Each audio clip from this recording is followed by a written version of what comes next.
Originating from Holland, the Mennonites obviously spoke Dutch. Now, due to persecution, they left for Prussia, and that was around 1550, where they encountered a whole new language, the regional form of Low German.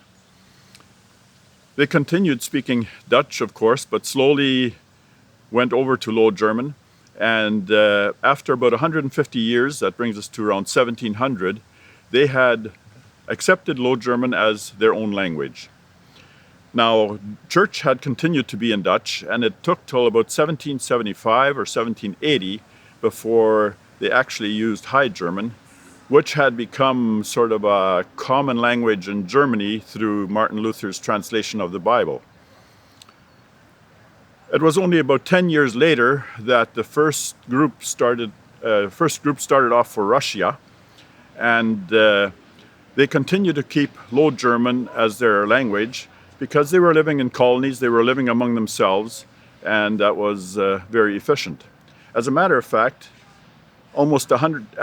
after almost 100 years in Russia, they started moving to Canada and still had Low German as their common language.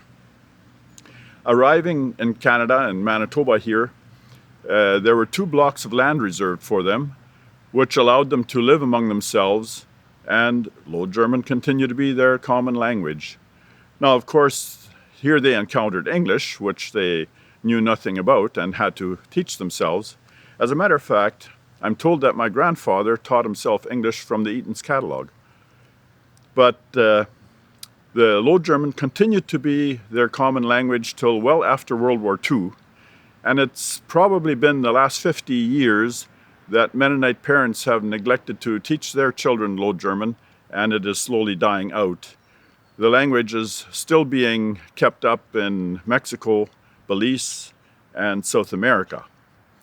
As a matter of fact, in 1990, there was an interesting incident that happened which shows us how well the Mennonites preserved that Low German. A young Polish sailor was sailing along the coast of South America, and scanning his radio, he hit upon a program that he understood. It was Canadian Bible teacher John Dick's language, a Low German John Dick's program, a Low German program in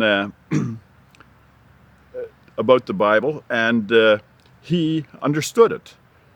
He recognized it as the language that his grandmother had spoken when he was a boy back in northern Poland. Allow me to give you a sample of this language by reading Menno Simon's favorite Bible verse, 1 Corinthians 3, verse 11. Wils tjena kon en anderen grond leie, buta den, die al gelacht is. Dat is Jezus Christus.